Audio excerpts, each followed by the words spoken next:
Donc, bonjour tout le monde. Ça me fait plaisir d'être avec vous aujourd'hui virtuellement. On est quand même là tous en même temps. Donc, je vais commencer sans plus tarder. Ça porte sur les premiers secours psychologiques pour réduire la détresse en contexte de pandémie. Donc, c'est une approche, les premiers secours psychologiques, qui peut être appliquée dans tout type de catastrophe, mais on l'a adapté là, pour le contexte de pandémie qui est quand même on peut dire une certaine catastrophe d'envergure populationnelle. Hein. Donc, qui sommes-nous? Mélanie nous a présenté, moi et Lily. On travaille en collaboration là, sur un projet de recherche. Puis, dans le cadre de cette présentation-là aussi, c'est moi qui vais présenter là, le contenu au complet, mais Lily a travaillé beaucoup là, au montage du PowerPoint, puis du contenu aussi. Donc, Lily est chercheure au Centre de recherche du CIS de Chaudière-Appalaches. Elle est enseignante aussi à l'UQAR et co-titulaire de la chaire de recherche interdisciplinaire sur la santé et les services sociaux en milieu rural. Donc, à qui s'adresse cette présentation? Ça s'adresse aux personnes qui n'ont pas nécessairement de formation ou d'expérience professionnelle en santé mentale et qui sont exposées à la détresse psychologique d'autres personnes dans le contexte de la pandémie liée au COVID-19. Donc, c'est possible que certaines d'entre vous ayez déjà une formation ou une expérience en santé mentale. À ce moment-là, ça va être un rappel des notions de base là, en relation d'aide. L'objectif du webinaire, c'est que les participantes, les participants se familiarisent avec les objectifs et les principes d'action des premiers secours psychologiques dans le contexte de la pandémie. C'est une vitrine sur une approche parce que les premiers secours psychologiques, la formation réelle dure il y a différentes organisations là, qui offrent la formation, mais elle dure, par exemple, 6 heures là, en ligne, donc une journée complète. Nous, on a vraiment fait un condensé des principaux éléments qu'on va vous présenter aujourd'hui. Donc, le plan de la rencontre, au départ, on va aborder la santé mentale, le lien entre la santé mentale et la pandémie. Ensuite, les premiers secours psychologiques, en quoi ça consiste, comment les appliquer, les ressources disponibles, puis les sources de formation et d'information par rapport à cette approche-là. Puis à la fin, il va y avoir une période de questions aussi. Donc, santé mentale et pandémie. La recette du stress, donc ça, c'est une recette qu'on n'a pas nécessairement envie de faire, je dirais, avoir vite comme ça, mais quand même, c'est des éléments, quand on les retrouve tous ensemble dans une même situation, inévitablement, ça va provoquer du stress chez une personne, donc un contrôle faible. Si vous sentez que vous avez aucun ou très peu de contrôle sur une situation, imprévisibilité. Vous ne pouvez pas savoir à l'avance ce qui va se produire ou quelque chose de complètement inattendu arrive. C'est vraiment le cas dans un contexte de pandémie. Vous faites face à quelque chose de nouveau que vous n'avez jamais expérimenté. Vos compétences et votre ego sont mis à l'épreuve. On doute de vos capacités, on remet en question ce que vous avez fait ou ce que vous voulez faire par rapport à des actions. Et les liens entre les réactions de stress en contexte de pandémie peuvent être plus fortes chez les personnes plus vulnérables, donc les personnes âgées, celles qui ont des maladies chroniques, les enfants, les adolescents, les personnes soignantes de première ligne, les personnes, je dirais, comme M. Legault les appelle, les anges gardiens.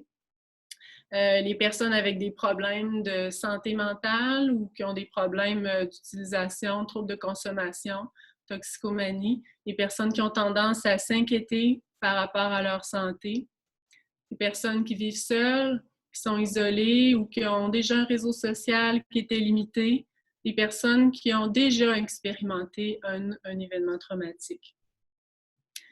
Le stress peut se manifester de différentes façons en cas de pandémie. Par exemple, ça crée de la peur, de l'inquiétude pour sa propre santé, pour celle de ses proches, un changement dans les habitudes de sommeil ou dans l'alimentation, difficulté à dormir ou à se concentrer, problèmes de santé chronique qui peuvent s'aggraver, augmentation de l'utilisation aussi de la consommation d'alcool, de drogue, de tabac. Pour certaines personnes, le stress peut se transformer en détresse.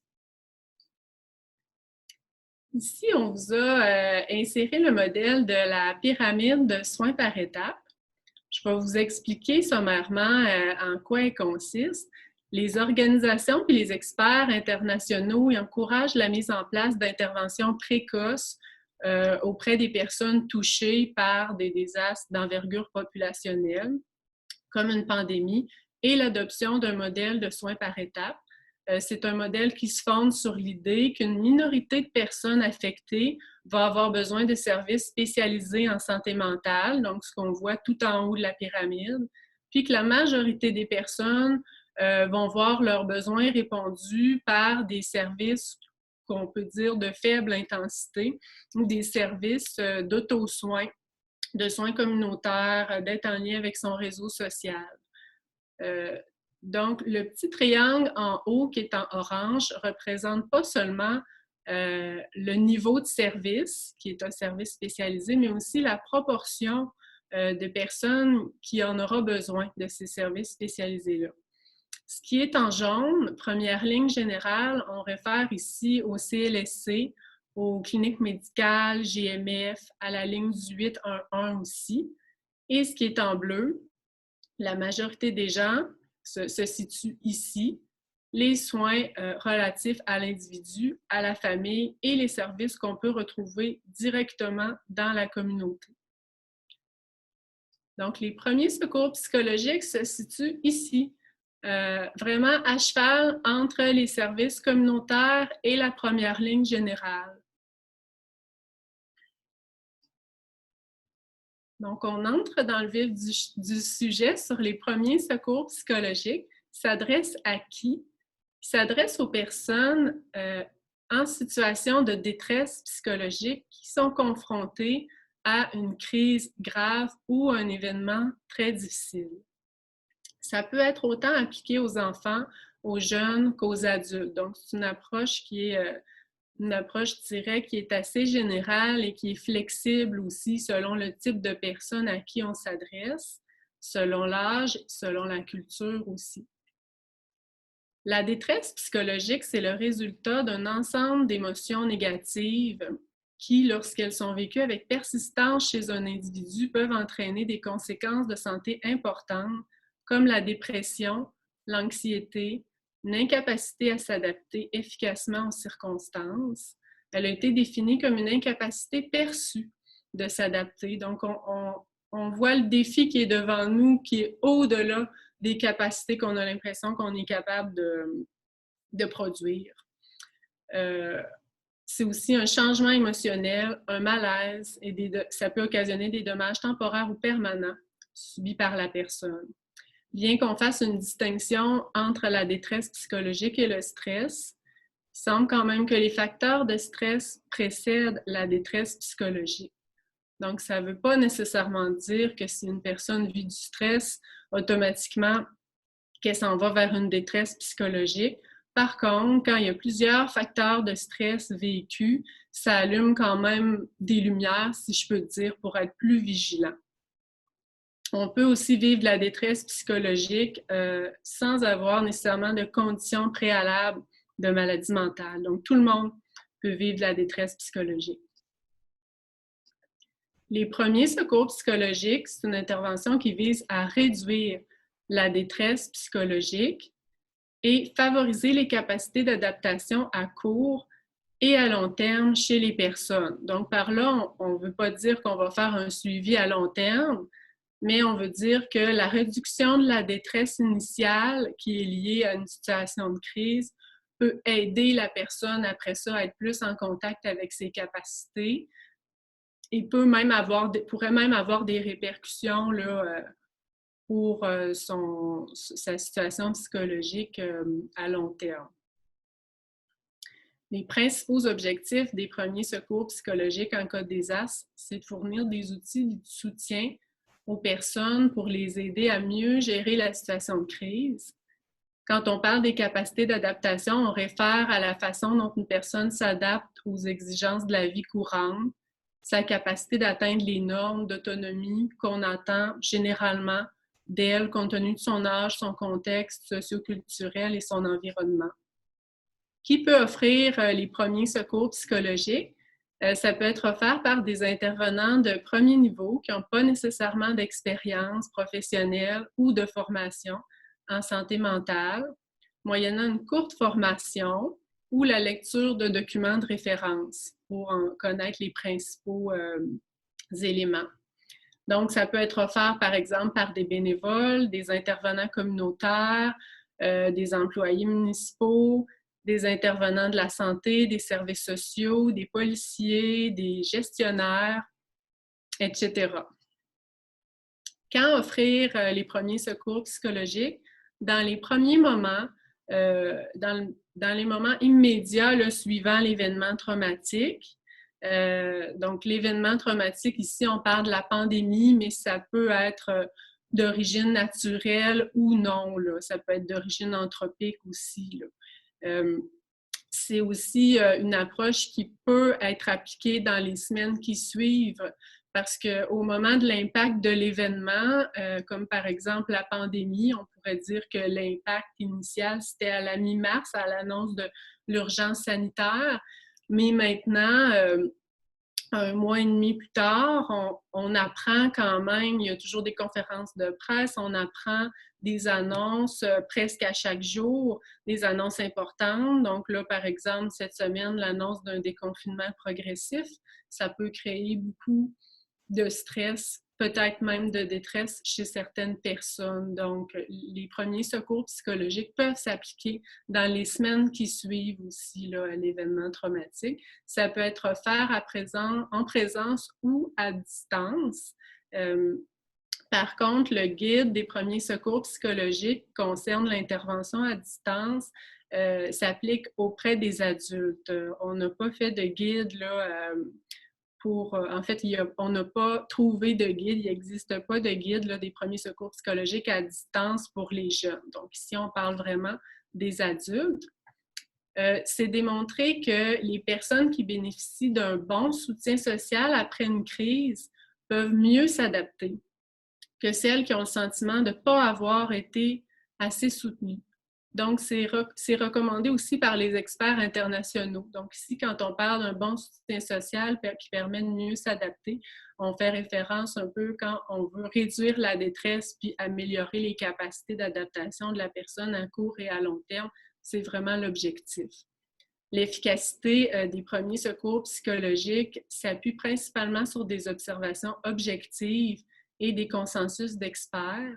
Les groupes d'experts internationaux continuent de recommander l'implantation des premiers secours psychologiques dans les organisations et dans les communautés à risque de vivre des désastres naturels ou anthropiques ou d'autres origines.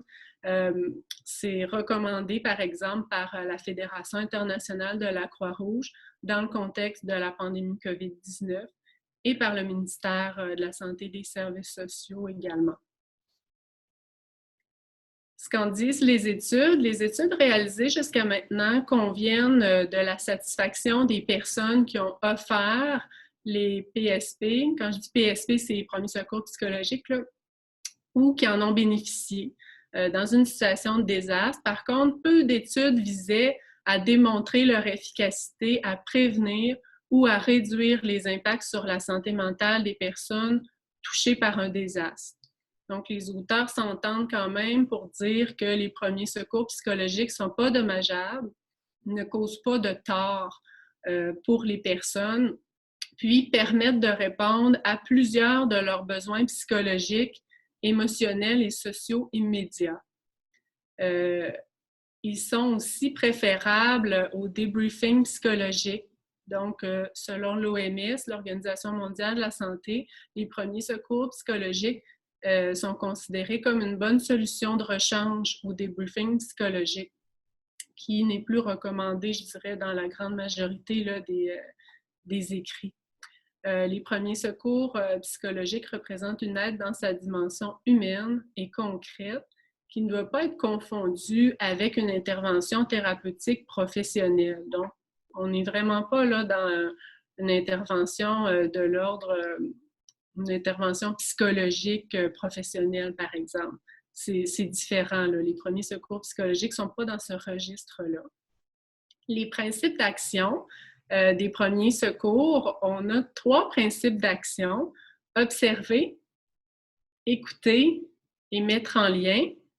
Ces actions-là, vous allez voir là, au fur et à mesure que je vais les présenter, ces actions-là peuvent être appliquées tout au long de la communication avec la personne, puis ne sont pas nécessairement une à la suite des autres quand on est dans la spontanéité d'un échange, là. Donc, on ne sont pas coulés dans le béton, je dirais, action 1, action 2, action 3. Fait qu'il faut voir ça un peu comme un mélange d'ingrédients, mais c'est quand même aidant de les séparer de cette façon-là parce que ça nous donne des guides. Je trouve aussi que c'est facile de retenir, observer, écouter, mettre en lien. Ils sont faciles à retenir, là, ces 3 principes-là. Donc, on commence par observer, qui se divise en 3 actions. Premièrement, assurer sa sécurité, identifier les personnes avec des besoins urgents, essentiels, et identifier les personnes en situation de détresse psychologique. Donc, question à vous poser, est-ce que en ce moment, je suis en sécurité en faisant cette intervention-là? Donc, c'est important d'être au courant des autres opérations et mesures d'urgence sur le terrain et dans la région concernée où est-ce que vous allez faire une intervention ou un appel téléphonique. Est-ce que l'aide que vous voulez apporter pourrait compromettre votre propre sécurité? Est-ce que l'endroit où vous vous trouvez pour faire vos appels est sécuritaire pour vous?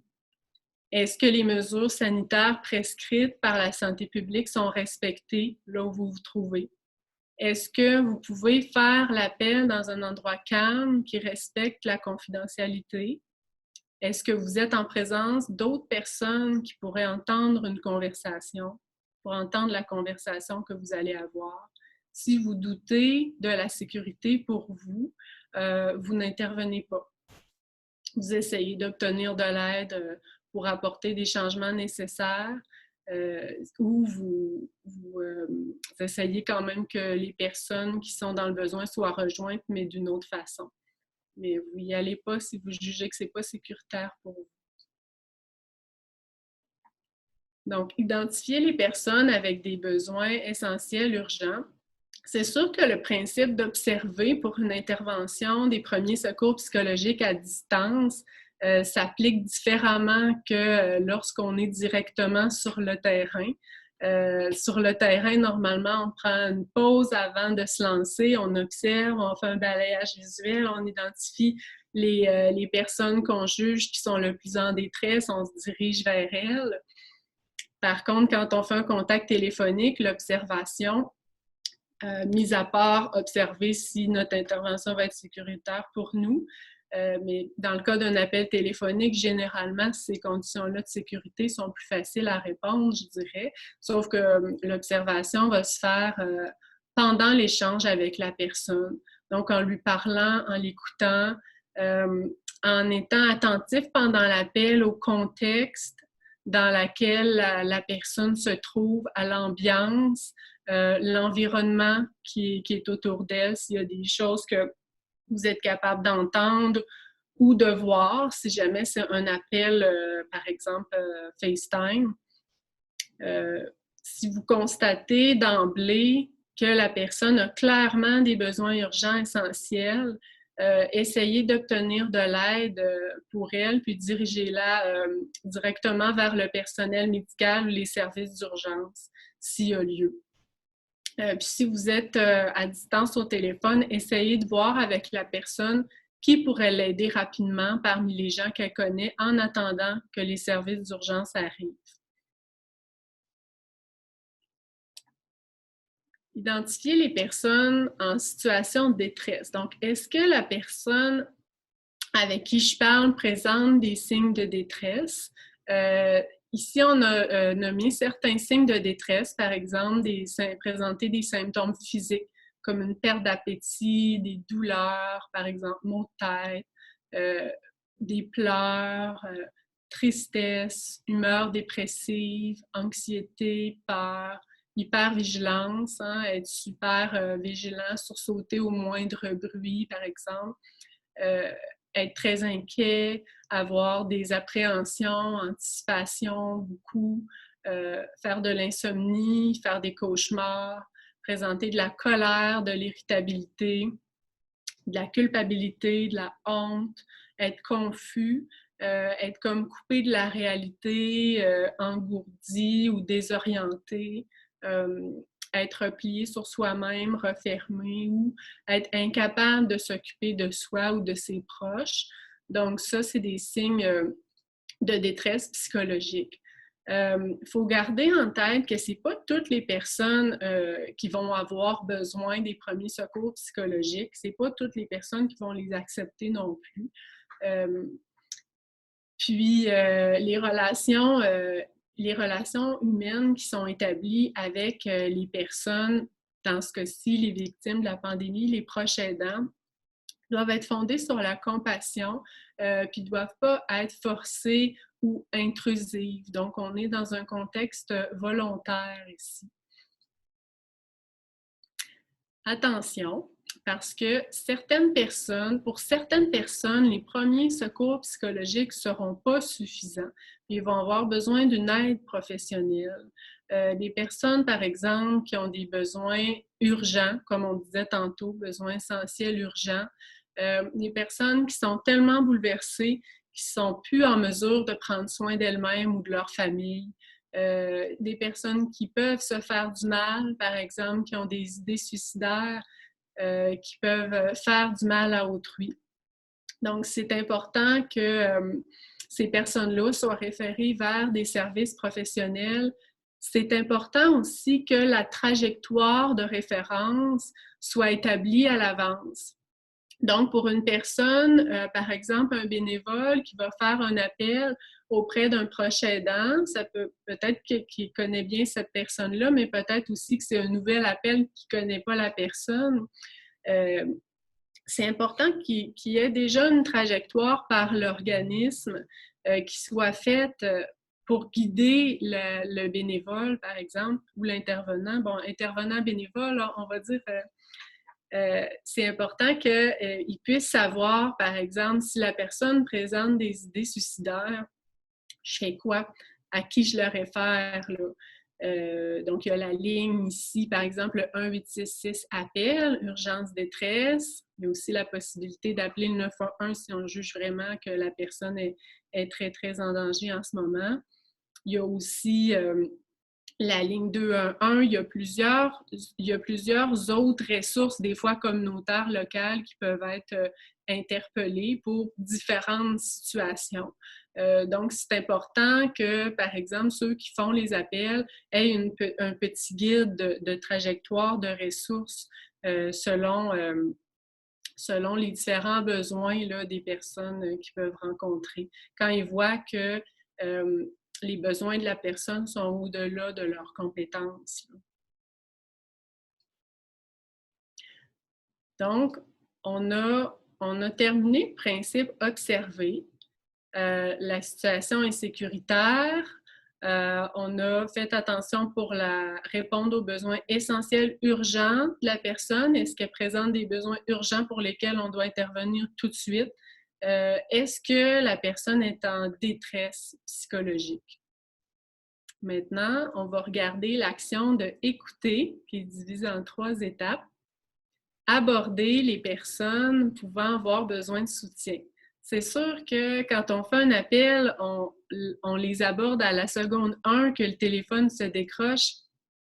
Dans le cas de l'intervention à distance, je dirais qu'aborder, il s'agit plutôt d'offrir son aide. Vraiment, vous constatez que la personne est en situation de détresse, offrez votre aide de façon respectueuse.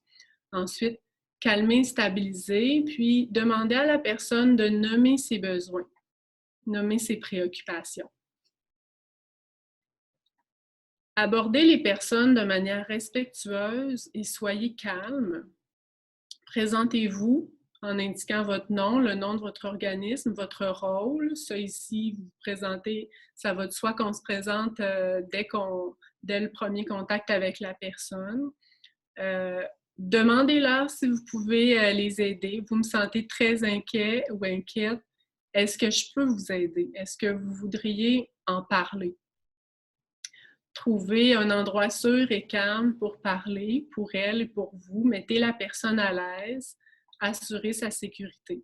Si la personne est en grande détresse, c'est important de ne pas la laisser seule, pas terminer l'appel, par exemple.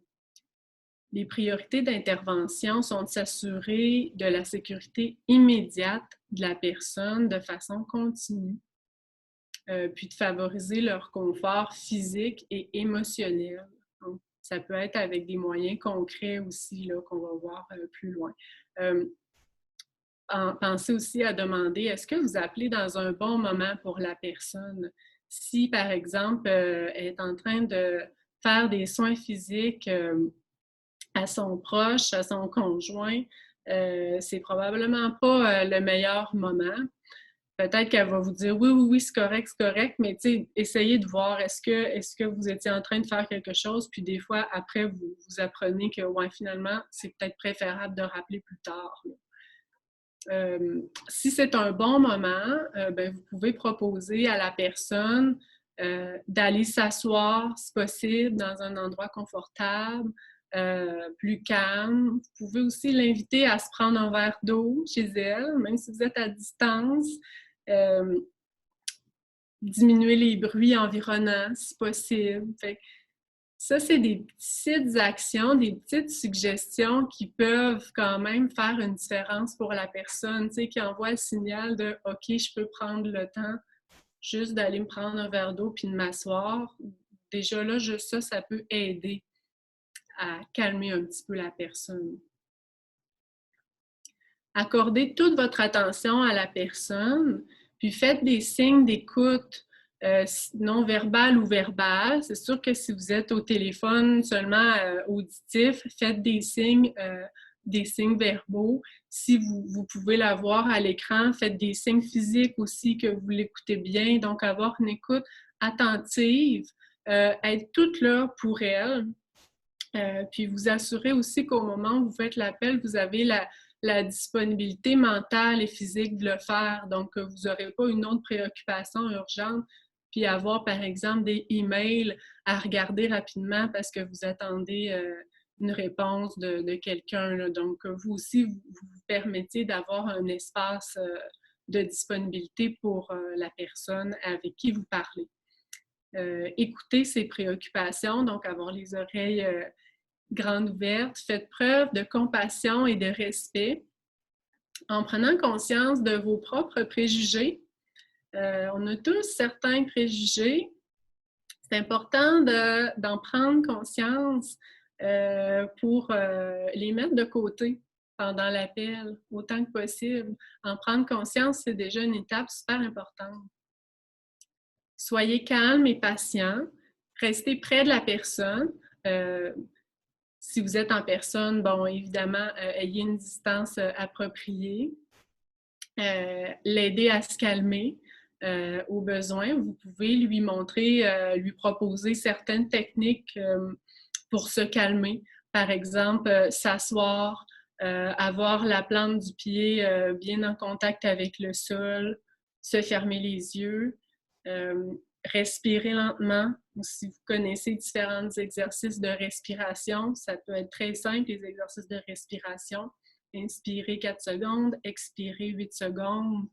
Faire ça plusieurs fois en ligne, ça peut aider à calmer la personne. Vous pourrez lui demander aussi qu'est-ce qu'elle fait pour se calmer habituellement. Hein?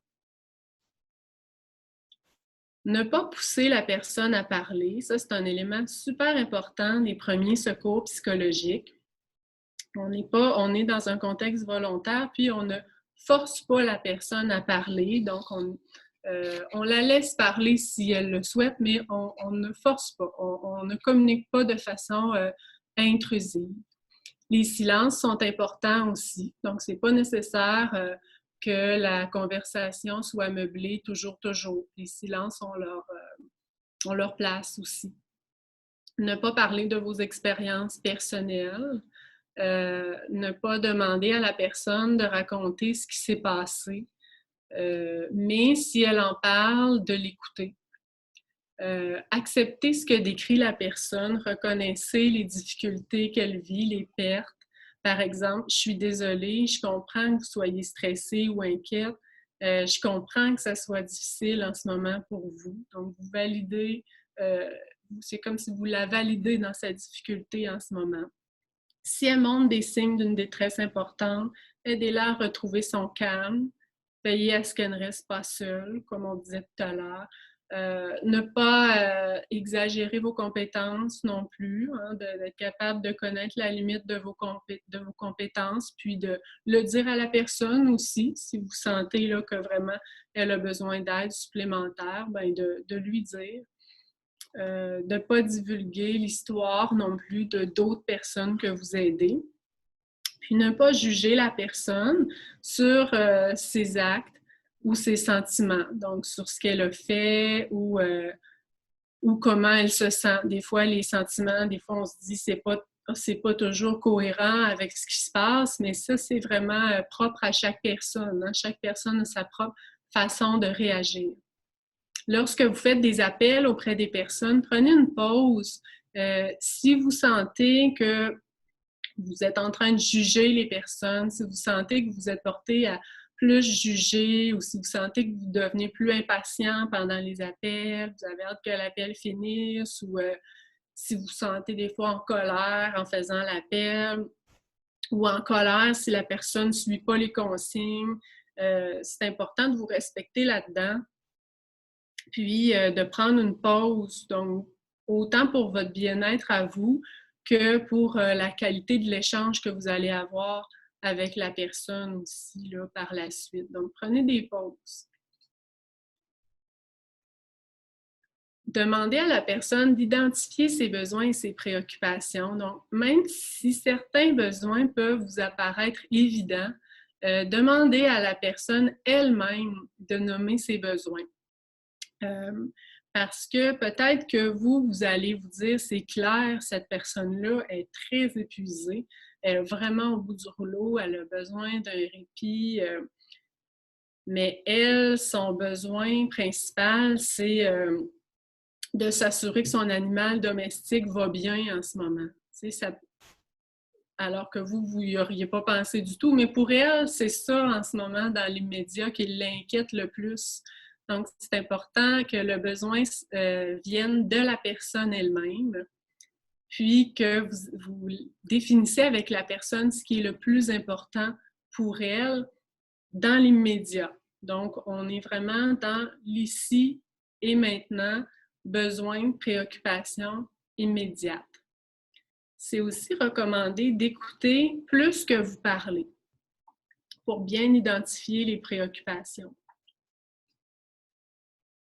Les besoins les plus fréquents sont d'avoir la possibilité de communiquer avec ses proches, ses amis ou d'autres sources de soutien social, d'être consulté sur des décisions importantes à prendre, avoir des informations faciles à comprendre, exactes sur les événements, sur ses proches, puis sur les services disponibles, avoir des informations sur les raisons des mesures qui sont prises, pourquoi, hein, pourquoi c'est comme ça, pourquoi cette décision-là vient d'être annoncée.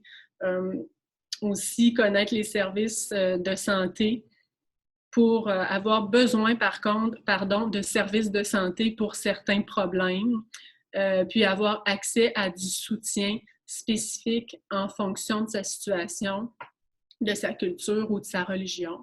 C'est sûr que ça ici, c'est les besoins les plus fréquents. Il y en a vraiment beaucoup d'autres besoins. C'est juste pour vous donner un aperçu là, des plus généraux. Donc, l'étape d'observer qu'on a fait tout à l'heure, écouter, on l'a complété aussi. L'aide a été offerte à la personne, vous l'avez écoutée, calmée. Ses besoins, ses préoccupations sont identifiés. Donc, il peut en avoir vraiment plusieurs besoins et préoccupations qui ont été nommés. Maintenant, la troisième action, c'est mettre en lien. Donc, mettre en lien, c'est aider la personne à répondre à ses besoins immédiats et l'aider aussi à prioriser ses besoins en ce moment. Quand on réfère à mettre en lien, c'est mettre en lien la personne avec ses propres forces à elle, ses forces personnelles et aussi la mettre en lien avec son réseau d'aide naturelle, son réseau social. Au besoin, la mettre en contact avec des services aussi dans la communauté, des services ou des services formels là, au niveau public. Mais ici, cette étape-là, au besoin, ça ne sera pas toujours systématique qu'à chaque personne, vous allez devoir la référer vers un service formel. Des fois, de l'aider à se calmer, puis de la mettre en contact avec son réseau qui est proche. Pour certaines personnes, ça peut être suffisant, cette étape-là. Favoriser le sentiment d'autocontrôle et la capacité à faire face de la personne. Demandez-lui d'identifier ses forces ou de se rappeler comment elle a affronté une autre situation qu'elle avait trouvée vraiment difficile dans le passé. Comment elle a fait pour s'en sortir. Identifier les ressources qu'elle possède pour l'aider, les ressources internes, les ressources externes aussi. Demandez-lui ce qui l'aide à se sentir mieux, qu'est-ce qu'elle fait normalement pour se calmer. Encouragez-la à prendre contact avec ses proches, puis faites des suggestions pour l'aider à répondre à ses besoins. Si vous voyez que la personne n'est pas capable de vous nommer ses forces ou de vous nommer là, des personnes avec qui elle pourrait prendre contact. Faites quelques suggestions pour elle. On ne parle pas ici d'imposer ou de prescrire des choses à faire, mais juste d'aider la personne peut-être à trouver des outils là, pour l'aider. Les personnes touchées doivent être connectées aux différents réseaux de soutien social qui incluent leur famille, leurs amis, leurs voisins, puis les autres ressources disponibles dans la communauté. Cherchez à obtenir et à transmettre les bonnes informations, puis les mettre à jour. Donc, c'est important que vous ayez les bonnes informations très récentes en main là, avant de faire l'appel avec la personne, puis que vous les communiquiez avec la personne si vous voyez que c'est un besoin pour elle. Informez la personne sur ce qui se passe, sur les raisons à la base des décisions qui sont prises, par exemple les mesures de distanciation sociale, la quarantaine, l'isolement, le déconfinement qui est prévu. Informez-la sur les services disponibles. Dites-lui c'est quoi la source de ces informations-là, puis transmettez des messages de façon simple, puis répétez au besoin. C'est normal d'avoir à répéter des informations. Les personnes qui sont en situation de détresse psychologique sont moins disponibles mentalement pour intégrer beaucoup d'informations. Là. Donc, l'intervenant offre une assistance et des informations pratiques pour aider la personne à répondre à ses préoccupations et ses besoins immédiats.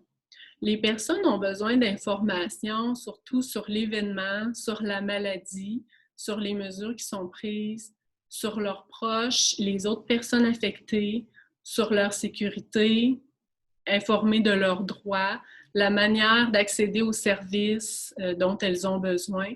Attention aux rumeurs et aux fausses croyances. Les rumeurs, des fois, les informations qui ne sont pas validées peuvent être à la source d'anxiété importante pour certaines personnes. Donc, des fois, de déconstruire ces rumeurs-là ou ces fausses croyances, ça peut beaucoup aider là, la personne à avoir une vision plus juste de la situation.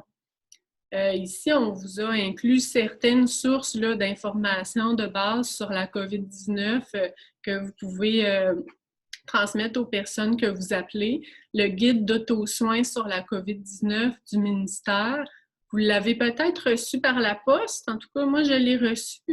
C'est un guide qui est bien fait. Là. C'est des informations de base là, pour plusieurs types de personnes concernant l'auto-soin à domicile par rapport à la COVID-19, qui aborde peu la santé mentale. Par contre, la santé mentale est surtout abordée là, ici. C'est une brochure aussi qui a été publiée par le ministère.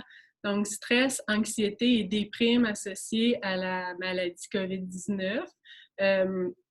Ça décrit différentes réactions possibles en contexte de pandémie et des pistes pour prendre soin de soi. consulter les ressources disponibles aussi. Donc ça, c'est très bien. C'est disponible là, au lien qu'on a inclus sur la fiche. Une autre petite brochure qui a été publiée dernièrement par le CIS de Chaudière-Appalaches, mais qui est disponible là, pour tout le monde en ligne. Comment prendre soin de soi? Donc, prendre soin de soi, prendre soin de nos enfants, prendre soin de nos aînés et prendre soin de notre collectivité. Donc, c'est bien, c'est complet, puis c'est simple aussi comme suggestion pour prendre soin de soi, puis protéger la santé mentale, protéger notre santé mentale et celle des autres aussi. Donc, ça, c'était des exemples de certaines sources d'informations qui peuvent être utiles. Mettez la personne en contact avec son réseau de soutien et les services. Aider les personnes à communiquer avec leurs amis ou leur famille. Si la personne a une pratique religieuse ou nomme des pratiques religieuses qui pourraient l'aider, c'est important de ne pas porter de jugement, puis de l'encourager à poursuivre sa pratique religieuse ou spirituelle. Et si possible, la mettre en contact avec des ressources, si les ressources sont ouvertes, bien sûr, des ressources où est-ce qu'elle pourrait continuer de pratiquer sa religion ou sa vie spirituelle. Ça a un impact dans la protection de la santé mentale aussi, cet aspect-là. Essayez, si pertinent, de créer des liens entre les personnes affectées pour favoriser l'entraide. Donc, si vous savez de l'existence d'un groupe d'entraide pour les proches aidants, si vous croyez que ça pourrait être bénéfique pour la personne à qui vous parlez, bien, informez-la. Donnez les coordonnées des services ou dirigez-la directement vers ces services. Par exemple, Info Sociale, ou le 211, qui est la ligne de référence là, pour les organismes communautaires, ou ça peut être d'autres références aussi là, selon votre situation locale. L'intervenant doit s'assurer de faire le lien entre les besoins actuels et futurs des victimes et les ressources dans la communauté locale, y compris les services de santé mentale, en milieu communautaire, dans le réseau public ou d'autres services de santé aussi. Donc, c'est important quand même d'avoir une connaissance là, des ressources qui existent pour la personne. Donc, on a complété les 3 grands principes d'action des premiers secours psychologiques. À la fin, mettre en lien, vous avez aidé la personne à identifier des stratégies pour répondre à ses besoins, prioriser ses besoins, être en contact avec ses forces personnelles, puis vous l'avez mise en contact avec son réseau social ou les services dans la communauté ou les services formels. Donc, en résumé, les premiers secours psychologiques visent à fournir du soutien social et psychologique, à réconforter les personnes et les aider à se calmer, prendre connaissance de leurs besoins et de leurs préoccupations et les aider à y répondre au moyen d'outils concrets pour les aider à mieux gérer la situation, puis aider les personnes à obtenir les bonnes informations, du soutien social et des services. C'est une approche qui permet de ne pas causer de tort aussi, donc on ne va pas nuire à la personne en appliquant ces principes-là. Puis ne pas pousser la personne à parler de ses émotions en lien avec l'événement. Les premiers secours psychologiques visent à réduire la détresse psychologique et à favoriser le fonctionnement adaptatif à court et à long terme des adultes, des enfants et des familles qui sont touchées. Ici, il y a certaines sources d'informations et de formation si vous voulez avoir plus d'informations approfondies. Aujourd'hui, c'était vraiment un survol des grands principes. Je dirais que 95% du contenu que vous avez reçu aujourd'hui est basé sur ce guide-là. Donc, Premier secours psychologique, guide pour les acteurs de terrain de l'Organisation mondiale de la santé. C'est un guide qui est disponible en ligne, qui est bien fait, qui est facile à consulter, puis qui est en français aussi, ce qui peut être pratique là, si vous n'êtes pas bilingue. Puis, les premiers secours sont aussi, il y a une formation qui est offerte par la Croix-Rouge canadienne, donc des modules en ligne et aussi une offre de formation en salle par la Croix-Rouge canadienne. Donc, vous pouvez avoir accès là, en allant sur le site. Et la formation de 6 heures qui est offerte en ligne, que je parlais là, au début de la présentation, c'est une organisation aux États-Unis, le National Child Traumatic Stress Network, qui offre cette formation-là, qui est gratuite, qui est très complète aussi, là. Puis, ils ont fait une application pour téléphone cellulaire sur les premiers secours psychologiques. C'est sûr que c'est en anglais, sauf qu'elle est vraiment bien faite. C'est très pratique. On retrouve vraiment les principes clés, les mots-clés. C'est un super bon aide-mémoire, là, cette application-là. Il y a aussi un petit document, Remote Psychological First Aid During COVID-19. Ça a été publié par la Fédération internationale de la Croix-Rouge vraiment récemment, là, en mars 2020. Puis ça concerne l'intervention premier secours dans le contexte de la pandémie et à distance. Donc, il y a beaucoup de conseils pour les appels téléphoniques qui sont faits dans cette brochure-là, que vous pouvez retrouver aussi en ligne, mais qui est publié uniquement en anglais par contre. Donc voilà, ça complète pour la présentation d'aujourd'hui. J'espère que c'est des informations qui vont avoir été utiles pour vous. On a créé une adresse courriel PSP. Si vous avez des questions, il y a la période de questions là, qui suit tout de suite après, mais si vous avez des questions par la suite, n'hésitez pas là, à nous les adresser à cette adresse questions au singulier PSP à commercial gmail.com. Merci beaucoup, Audrey, pour ta présentation. On a quelques questions. La première question, c'est est-ce que ta présentation pourra être partagée aux personnes présentes, ton PowerPoint? Est-ce que tu Oui, pourrais le oui, sans problème. partager aux personnes présentes? Donc, on va les transmettre aux participants, donc le PowerPoint d'Audrey. Et sinon, il y a une question également qui est qu'est-ce que le débriefing psychologique? À un certain moment dans ta présentation, tu l'as mentionné, quelqu'un a demandé, voudrait savoir qu'est-ce que c'est. Oui, oui, c'est une bonne question. Le débriefing psychologique, c'est une séance de verbalisation dans laquelle on va demander à la personne de nous raconter en détail les événements qu'elle a vécus, les faits, les pensées, les réactions, les signes de détresse qui ont été associés à ces événements-là, d'analyser aussi ce qu'elle a vécu. Cette méthode-là, il y a beaucoup d'études qui ont été faites là-dessus. Vraiment, là, sont nombreuses. En tout cas, celles qu'on a lues, là, il y a beaucoup d'études très exhaustives même qui ont été faites puis qui démontrent que c'est pas efficace, même que ça peut nuire aux personnes s'ils viennent de vivre un événement traumatique puis qu'on leur demande d'expliquer en détail ce qu'elles ont vécu, de refaire la chronologie des événements.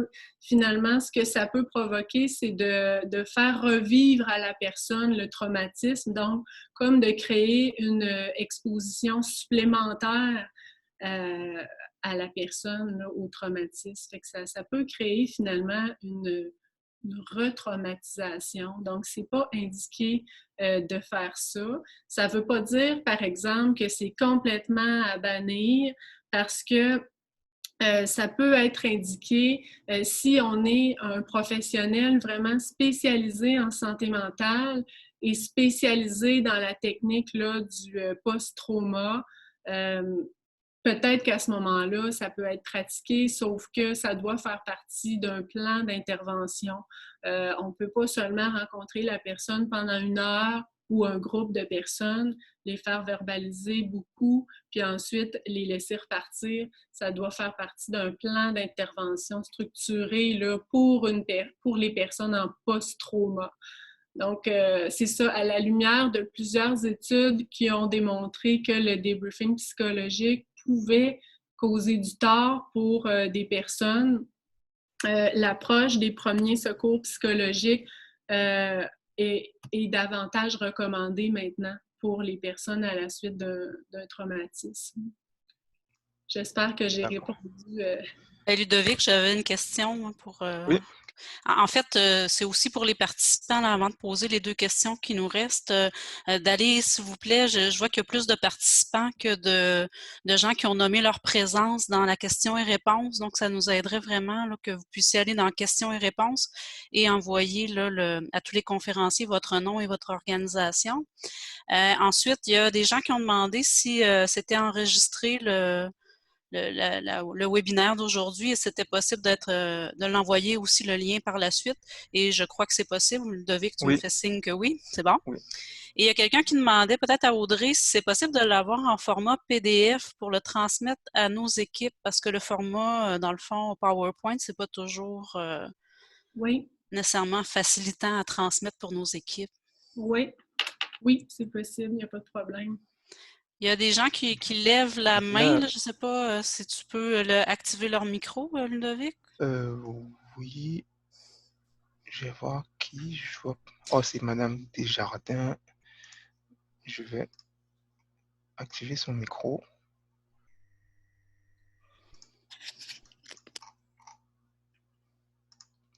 Oui, Madame Desjardins, vous pouvez intervenir, on vous entend.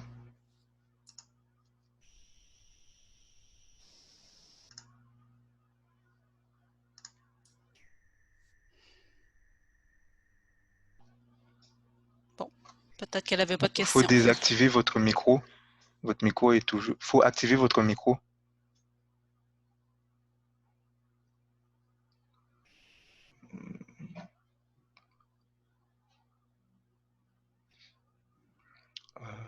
Madame Desjardins, il faut activer votre micro. On ne vous entend pas.